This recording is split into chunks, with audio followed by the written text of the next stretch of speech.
Ah, Nagapasalamat ko sa Ginoo because this is my first time nga nakaanhi ko dinhi karon sa inyong nga church. Salamat kayo sa mga imbitasyon. Salamat sa mga board nini nga church. Ug labaw sa tanan kang Nanay LB, Pastor LB. Salamat kayo sa inyong pag-imbitar kanako nga mahimong speaker nining inyong anniversary karon.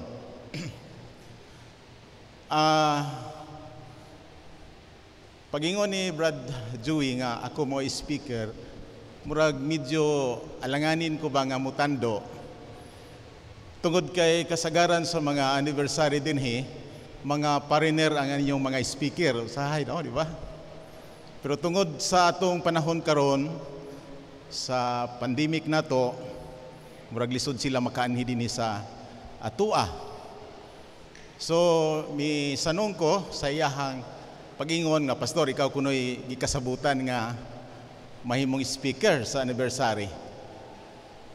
So, ang akong kasing-kasing nalipay, mao nga karon ako lang gisuot ni akong bless ba aron nga kun mo talikod ko murag pariner man tanawon gihapon siguro.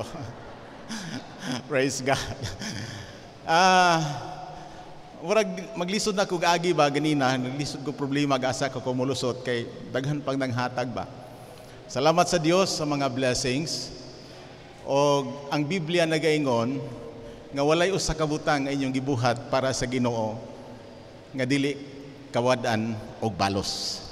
I know nga ang Ginoo mag-bless sa tanan para sa himaya sa Ginoo.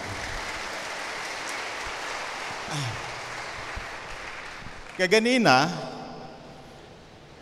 samtang nag-introduce ang ato ay igsoon para sa kuha, murag medyo nakalimot ko sa wali ba. Tungod sa akong nakita ba nga daghan kayo mga dancer, murag nalingaw kayo ba ko nga naglantaw nga Lord, pagkanindot day kayo, na kining mga dancer nato karon mao ni sila mag-una sa langit ba. Praise God.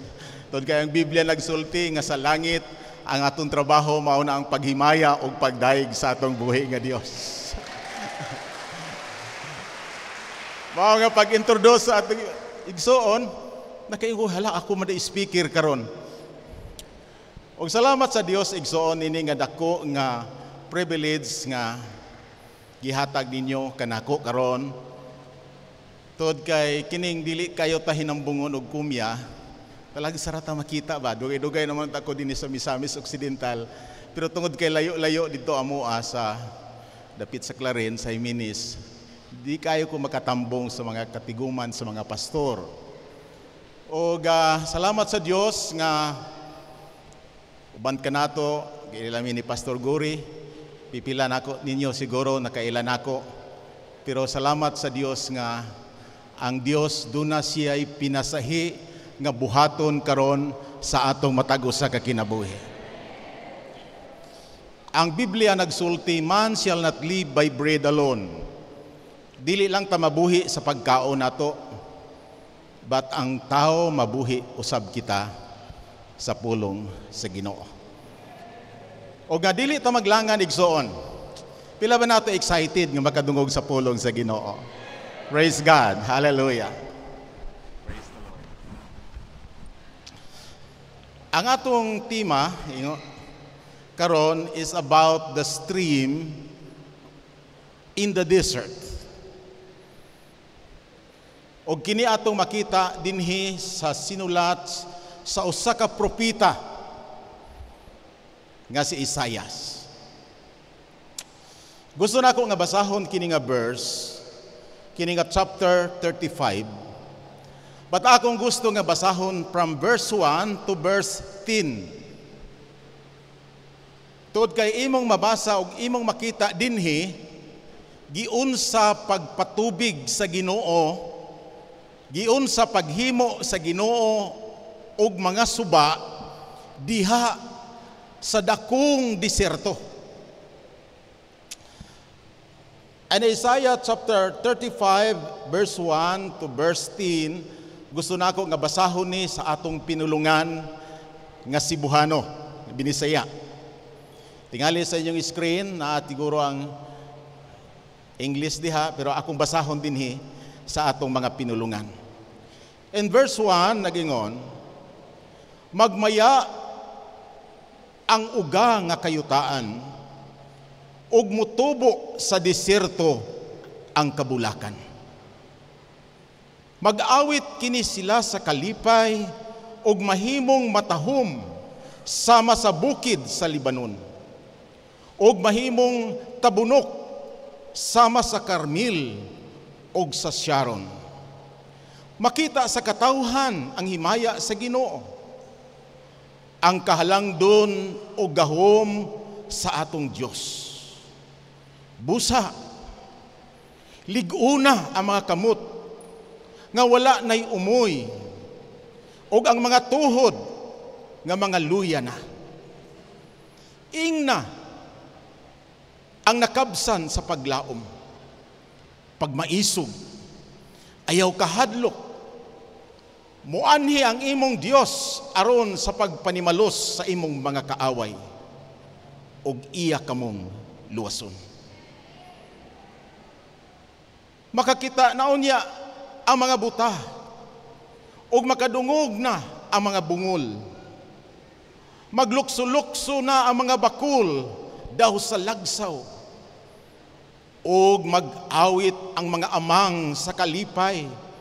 Kay didto sa kamingawan, nagadagayday ang tubig nga may mga sapa na ang deserto. Ang kaniadtong nga balas, nga init kaayo, mahimo nang usa ka lanaw. Og ang nangliki nga yuta nahimo nang tinubdan sa tubig.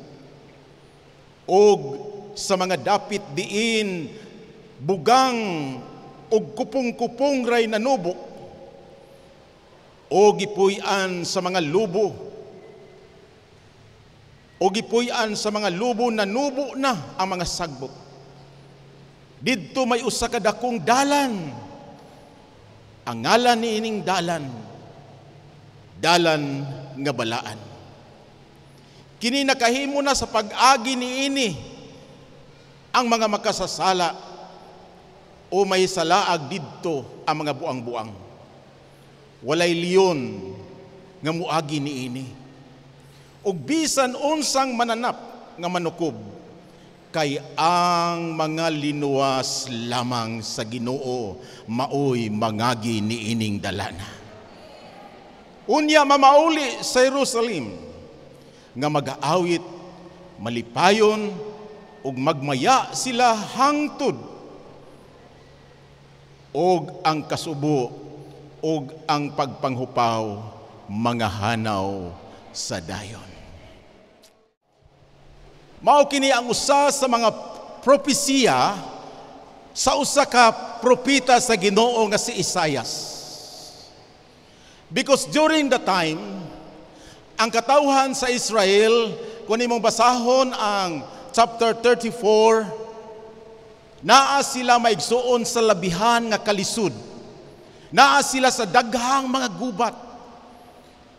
Ang ilang mga livestock, ang ilahang mga hayop na hurot ug kamatay, ug imong makita kung basahon nimo ang maong sinulat, naa sila sa kalisud, naa sila sa kapobrehon, naa sila maigsuon sa mga balatian. But thank God, in chapter 35, si propeta Isaiah nagpropesiya siya maigsuon, og ang iyahang pagpanagna usa ka paglaom sa matag katawhan sa Israel.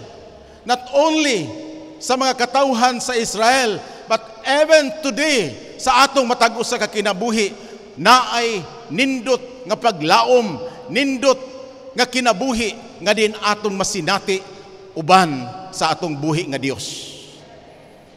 Kung imong tan-awon ang kasaysayan maigsuon, the Bible begins with the paradise of the Garden of Eden, out of which flow a poor stream river.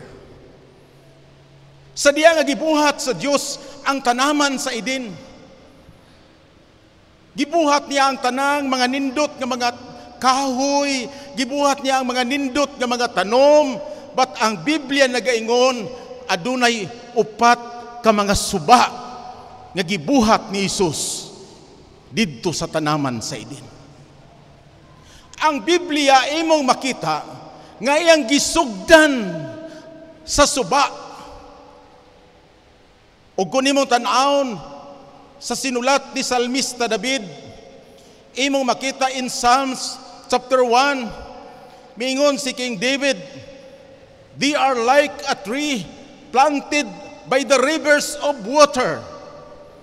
Ingon si King David, nga ang tao nga naa sa Ginoo, we are like a tree planted by the rivers of water. Nga bisan unsa ang atong pagabuhaton magamauswagon.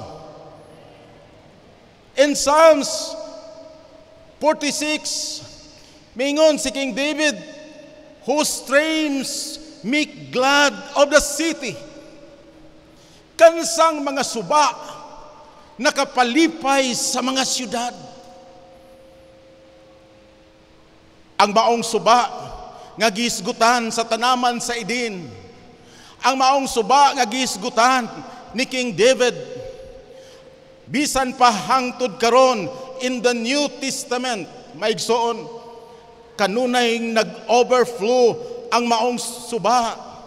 Ngani mingon si Jesus ngadto sa usa ka Samarianhon, nga samtang ang usa ka Samarianhon nagkabo og tubig sa atabay.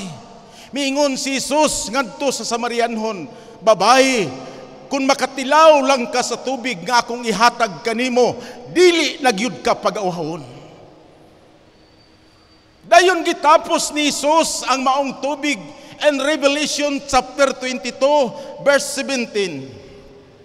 Mingon si Jesus, maigsoon, nga atong basahon, nga matod pa niya dinhi, nga bisan kinsa kadtong giuhaw akong pagatagaan sa tubig sa kinabuhi.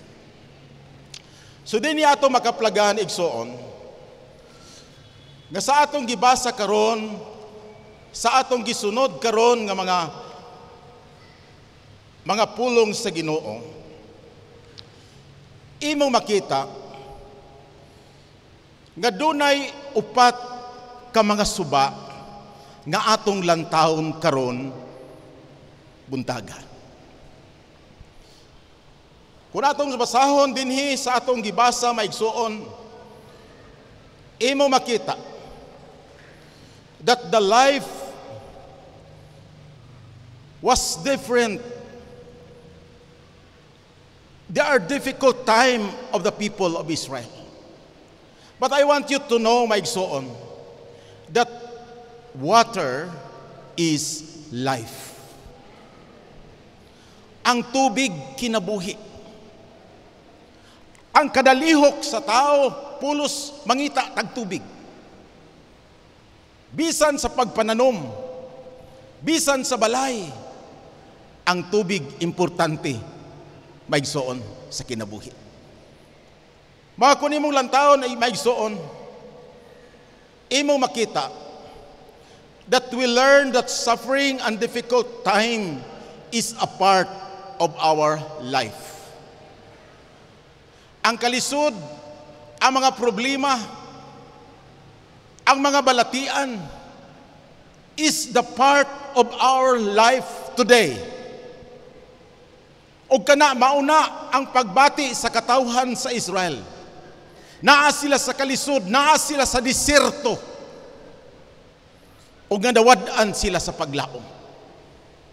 But imong makita nga usa sa mga magsusulat, si Arwin Giswin, mingon siya, when God is about to do something great, He start with difficulty. When He is about to do something truly magnificent, He start with impossibility. Ingon ani ang Dios maigsoon. So the Bible begins. Imo makita nga iyang gisugdan sa mga maayong butang ang iyang gibuhat. That's why naghimo siya maigsoon nga taliwala sa atong kalisod ug mga problema naatay paglaom. Ug ato makita maigsoon. There are 4 streams of blessings that God provide for His thirsty people. Dunay upat ka mga suba. Nga din ang Dios nagahatag niini aron ang imong kauhaw matagbawan pinaagi sa maong suba. Og kana siya maigsoon ato makita gitawag siya og the stream of the desert. Unsa man ang suba karon sa atong kinabuhi. Miingon ko nga ang kalisod mao na ang atong desierto. Ang kapobrehon mao na ang atong desierto. Ang atong kawaladon mao na ang atong desierto. But igsoon, taliwala sa maong desierto, ang Dios naghatag og paglaom. Una nga suba nga atong lantawon karon maigsoon, ato makita the stream of the promises of God. Hallelujah. Suba sa mga saad sa Ginoo. And verse 1 to verse 2, imong mabasa dinhi maigsoon nga sumala sa gisulti ni Isaias, nag-ingon siya dinhi, magmaya ang uga nga kayutaan og mutubo sa diserto ang kabulakan. Hallelujah! The stream of the promises of God. Ang Ginoo maigsoon nagsulat siya sa iyang mga pulong, and there are thousands of promises of God in our lives. May numdum ko kaniadto sa gagmay pa mi, ang akong maestra sa Sunday School nagatudlo namo sa kaawit. Nga ang awit nga gitudlo nagingon, every promise in this book is mine. Every chapter, every verse, every line, every promise in this book is mine. God has given us the promise. Aron nga ikaw makabaton sa paglaom sa kinabuhi. Ang mga tao maigsuon nga walay mga saad, walay paglaom. Pero salamat sa Dios nga ang Dios naghatag nato og mga saad. Nga kung tingali mibati ka sa imong kasing-kasing nga you are dry and empty, God has a promise us so much. If you are thirsty, you can know all about how good water for you. Tinuod bang maigsoon? Pag ikaw gani ka, diha nimo mabati unsa ka importante ang tubig para nimo. So ato makita dinhi maigsoon nga ang Dios naghatag siya kanato sa daghan nga mga saad sa kinabuhi. Una ato makita dinhi maigsoon, the promise of God, the promise of security. Amen. Ang Dios nagasaad nato maigsoon nga tagaan kaniyag kasiguruhan sa kinabuhi. Ako mo suginlan nga ang tao nga naa sa Ginoo mao'y pinakasiguro nga kinabuhi. Usa ka tawo samtang ko nagwali nagduol siya sa akuha hubog kaayo. Ningon siya sa akuha, pastor, ayaw na nagwali-wali pastor. Kay ang kinabuhi sa tao, pastor, dili na ron panahon ni Kristo, panahon na ron sa mga alisto. Ako siyang gidool, ako siyang giagbayan. Ingko Brad, ang tao nga labing alisto kadtong dunay Kristo sa iyang kasing-kasing.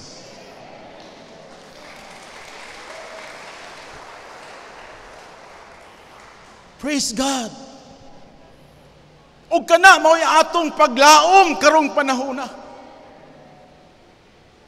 Mao na'y paglaom sa matag usa sa atong kinabuhi nga samtang aniya pa kita karon ining kinabuhi atong paningkamutan nga si Ginoong Hesus mahimong atong manluluwas. Si Ginoong Hesus mo'y atong hari sa atong kinabuhi because siya mo'y atong suba maigsoon nga maghatag og katagbawan sa atong kinabuhi.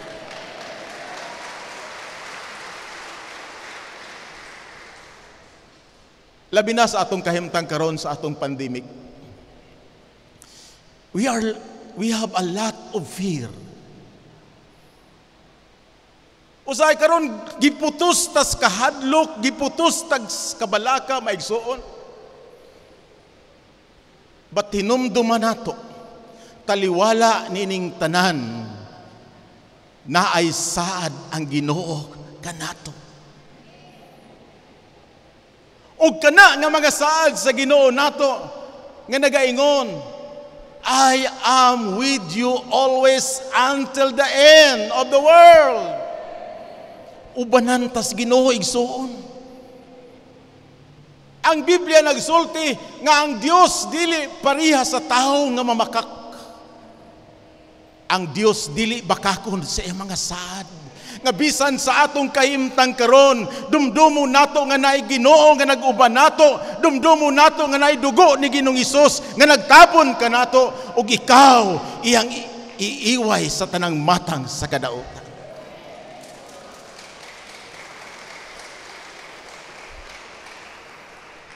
Samtang ko nagpaingon dinhi, usa sa mga membro sa church nag-advise ako siya, pastor, kung mahimo lang dili ka mudawat og mga speaking engagement, pastor, kay sa atong kahimtang karon lisod na kaayo og contact tracing ta, mga apil tang tanan. Ingon ko sa ilaha, ko maigsoon, dili ko mabalakan ni ana tod kay nahibalo ko nga naay Ginoo nga nag-uban kanako. Amen ba, maigsoon? Hallelujah. The promise of security. Ikaduha nga promise ni Lord nga ato makita maigsoon, the promise of support. Kana mao'y suba nga atong paglaom karon nga taliwala sa atong panginahanglan, taliwala sa kalisod. Mingon si Apostol Pablo, my God shall supply all my needs according to His riches in glory. God supplies your needs. And that is the promise of God. Not only ngadto sa mga apostolis, but even sa daang tugon, God promised to Abraham. Mingon ang Dios ngadto kang Abraham, Abraham, I will bless you, I will make your name great, and thou shalt be a blessing. Og kana mao'y suba sa paglaom nato karon. When we are in the desert, kung naaman ka sa kalisod, naaman ka sa problema, naaman ka sa kahadlok, naaman ka sa kabalaka, dumduma nga naay suba sa mga saad sa Ginoo. Og kana nga suba maigsoon, mao ang pagtagbo sa imong mga panginahanglan. Ikatulo nga suba nga atong makita maigsoon, that is the promise of guidance. The promise of guidance. Kung imong tanawon ang Bible, imong makita nga ang Dios kanunay siyang magagiya sa iyang mga kanakan. Ingon si King David, dili niya itugot nga may pandol ang atong mga tiil. Siya nga nagabantay kanato, di may tagpilaw ni may katulog. Because ang Ginoo nga atong gialagad maigsoon, God promised us to show us the right things. Ikaw pat nga promise ni Lord is the promise of His presence. The promise of His presence. Kung imong tanaw ng katawhan sa Israel, maigsoon, during the time sa ilang paglakaw sa kamingawan, na ang haligi sa panganod nga nag-uban kanila adlaw gabi. Kung panahon sa gabi, di sila tugnaon. Kay na ang haligi sa panganod nga mag-init kanila. Kung sa panahon sa adlaw, di sila mainitan. Kay na ay haligi sa panganod nga nag-uban kanila. And that is the presence of God. Hallelujah. Ug mausab na karon sa atong kinabuhi. Ang presensya sa Ginoo magauban sa matag usa. Hallelujah. Bisan unsa ang atong pagabuhaton, bisan asa ta padulong, bisan asa ta muadto, ang presensya sa Ginoo kanunay nga nagauban sa iyang mga katawhan. The second stream, maigsoon, is the stream of obedience of faith. Makita nato dinhi igsoon. And verse 4 sa atong gibasa karon, nagingon dinhi in verse 3, busa liguna ang mga kamot nga walahi umoy, og ang mga tuhod nga mga luya. Ingna ang nakabsan sa paglaom, magmaisog og ayaw kadlok.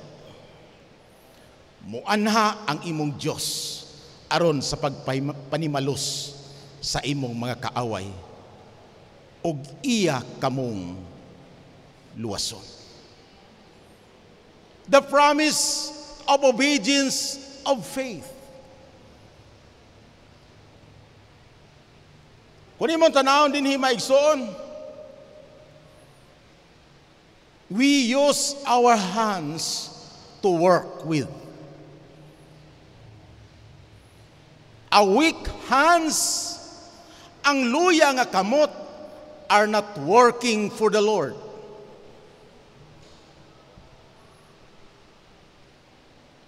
Ang mga kamot nga mga luya, ang mga kamot maigsoon nga luya, are not working for the Lord. Pero ang imong kamot ligon, ang imong kamot insakto maigsoon. Ang Biblia nagsulti nga atong pabaskugon ang atong mga kamot. Amen. Kung imong basahon ang pulong sa Ginoo maigsoon, ingon siya sa Romans, itugyan nato ang atong lawas, ingon nga halad nga buhi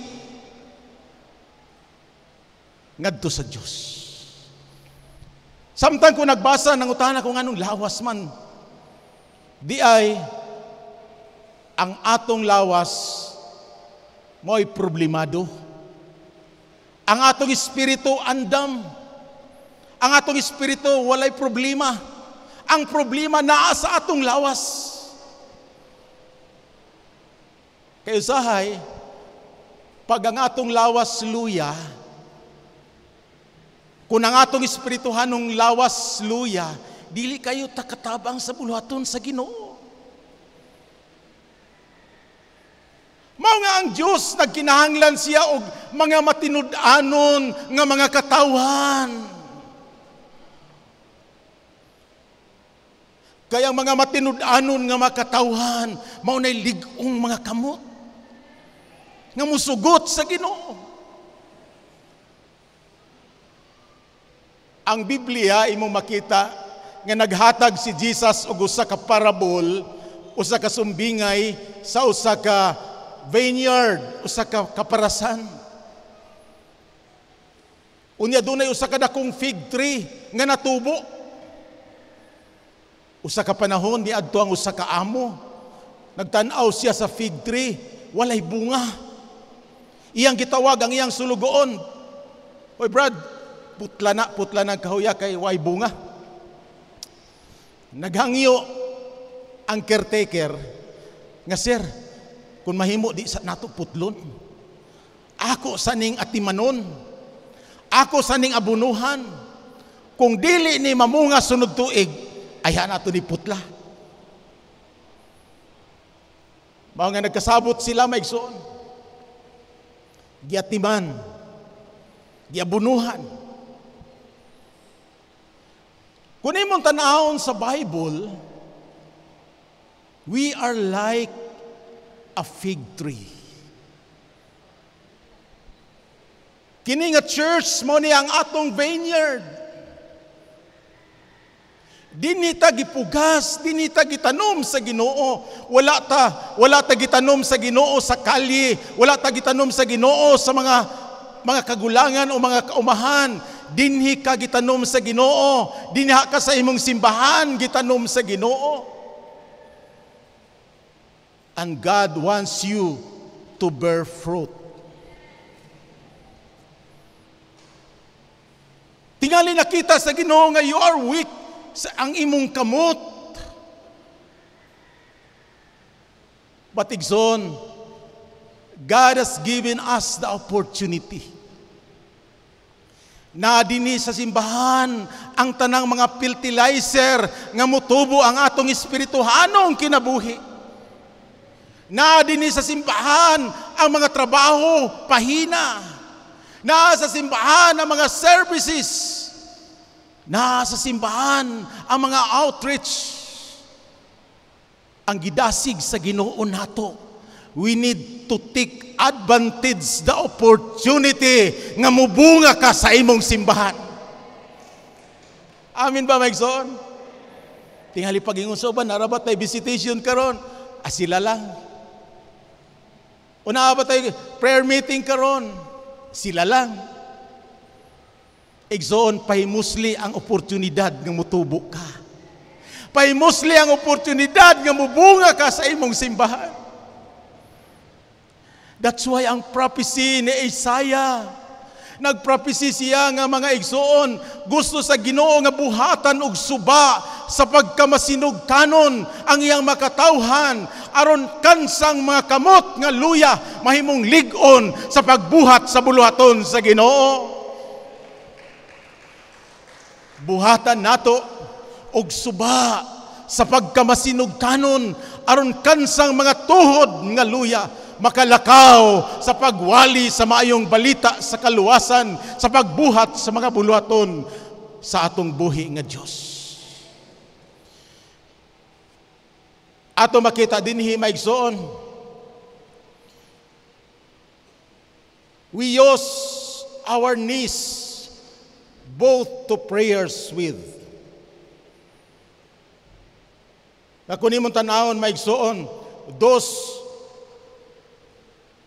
kadtong mga tuhod nga mga luya are not progressing with the Lord. Dili ta mo uswag kung luya ta maigsoon. You know, usa ka famous nga awit nga hangtod karon, dili nako kalimtan sa akong kasing-kasing. Usa ka awit nagingon, trust and obey, for there's no other way to be happy in Jesus is to trust and obey. Usa ka babay, problemado kayo siya. Di na siya kagwanta siyang problema. Itungtong siya sa usa ka taas nga building. Gusto siyang magpakamatay, gusto siyang muambak aron mahuman ang tanang problema. Ug samtang siya nagtungtong na maigsoon. Usa ka mga choir sa mga manulunda sa Ginoo nga nagkanta nga iyang nadunggan nga nagingon, trust and obey, for there's no other way to be happy in Jesus is to trust and obey. Nining adlaw karon, naaba nato ni sa atong kasing-kasing. Naaba nato ning subaa sa atong kasing-kasing nga doon natay kasing-kasing nga masinugtanon para sa buluhaton sa Dios. God wants us to use in His ministry. That's why buhatan sa Ginoo og suba ang imong kaluyahon. Buhatan sa Ginoo og suba ang imong panginahanglan. Aron ta mahimong buutan, mahimong masinugtanon nga magabuhat diha sa buluhaton sa atong Dios. Ikatulo nga suba nga atong makita maigsoon, the stream of miracle of grace. Usa kasuba sa milagro. Ako nimong basahon ang verse 5 to verse 6. Usa ka milagro. Makakita na unya ang mga buta, makadungog na ang mga bungol, makalukso na ang mga bakul daw sa lagsaw. Og mag-awit ang mga amang sa kalipay, kay didto sa kamingawan mudagaya ang tubig nga may sapa na ang diserto. Hallelujah! Na ay milagro ang Diyos. O kana nga milagro mao na ang suba nga maghatod nato maigsoon sa paglaom sa kinabuhi. Kung imong tanawon maigsoon, when God's salvation comes, miraculous power with it. Pag ikaw nakabato na sa kaluwasan, di ba usa ka milagro sa kinabuhi nga atong nabatunan karon?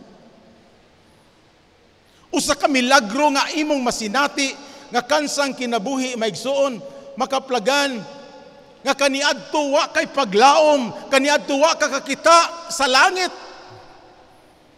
Pero karon naabliha na ang atong mga igtatanaw. Hallelujah! Because sa milagro nga gibuhat sa Dios sa imong kinabuhi. Mao nga nagingon ang pulong sa Ginoo, sit your affliction on the things above, not on things on earth. Nganuman tud kay makakita na ang atong mga mata sa mga butang langit nun.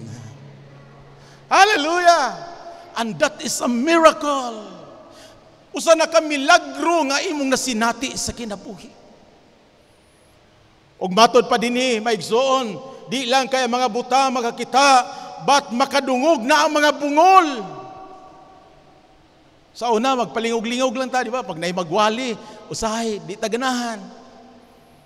Pero usa ka milagro karon nga gibuhat sa Ginoo nimo nga makadungog na ka sa mensahe sa pulong sa Ginoo, makadungog na ka, hallelujah, sa mga pulong sa Ginoo. Og kana milagro nga nahitabo sa imong kinabuhi karon. And that is the stream of miracle. Mao na ang suba sa mga milagro sa kinabuhi nga Ginoo pagkanindot gayud nga naa nimo. Pagkanindot gayud nga naata diha sa mga kamot sa Dios, because ang Biblia nga atong gibasa igsoon, imo makita nga ang Dios naghatag kanato sa tanang butang aron atong makita ang mga butang nga giandam sa Ginoo nato didto sa langit. When Jesus came to save you, He does not with miraculous power. Maghimo siya mga dagkong milagro sa imong kinabuhi igsoon. Mga dili milagro ang langgam nga nakalupad. Ang usa ka dakong milagro sa kinabuhi nga nausab ka sa imong pagpangalagad. Amen ba maigsoon? Patingala ka ba, Lord? Salamat Ginoo nga imo kong gibag-o. Salamat Ginoo nga imo kong giusap. Og dumduma nga mao nay suba gipadagayday sa Ginoo sa imong kasing-kasing karon nga masinati nimo ang milagro nga gibuhat sa Dios sa imong kinabuhi.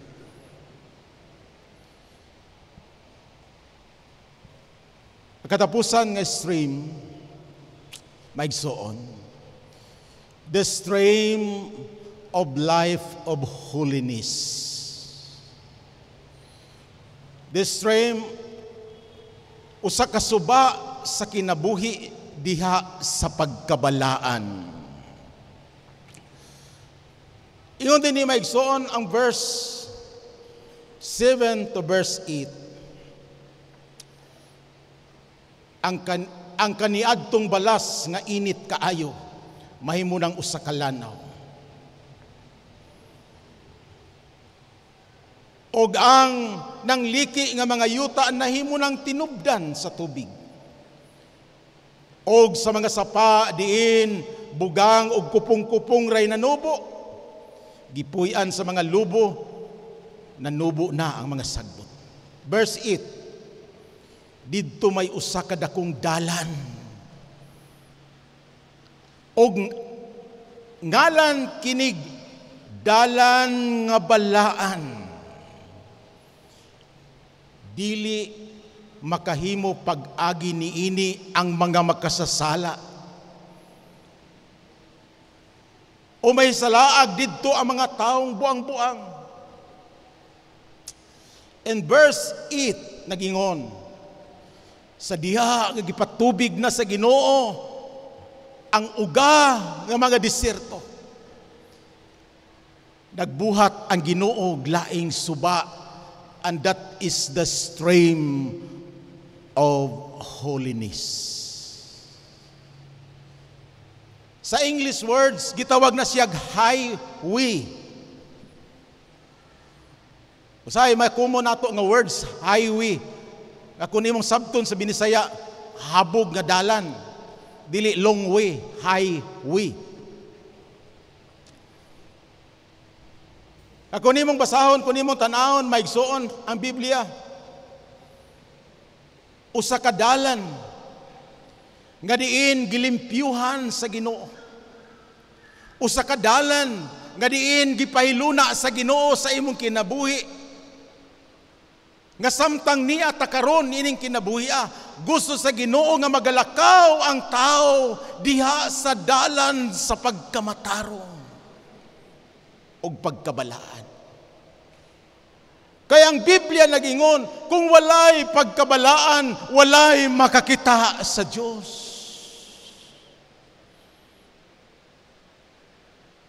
Usahay ta. Sa katao mingon siya, pastor, di ko ganahan magkristohanon, pastor. Ingon nga naman, siya kining kristohanon, pastor, mga killjoy. Di na ta makigbarkada, di na ta mga kahilayan. Ako siyang giingnan, Brad, hinumduman nato nga ang pag-adtog impyerno gastos. Gasto ka, palit kag sigarilyo, palit kag mga ilimnon. Ako siyang giingnan nga ang pag-adtog langit libre. Ang pag-adtog langit libre, ang pag-adtog langit gitagaan ta sa Ginoo libre nga kaluwasan. Og tungod kay libre ang kaluwasan, gusto sa Ginoo nga ang tao karon magkinabuhi tang luwas, magkinabuhi tang makaplagan, nga walay buling og mansa nga makigatubang sa Ginoo. That's why karong panahon na ang mensahe sa Ginoo nga samtang niya ta karon sa pagpangalagad, paningkamutan nato ang kinabuhi nga magalakaw kita diha sa dalan sa pagkabalaan.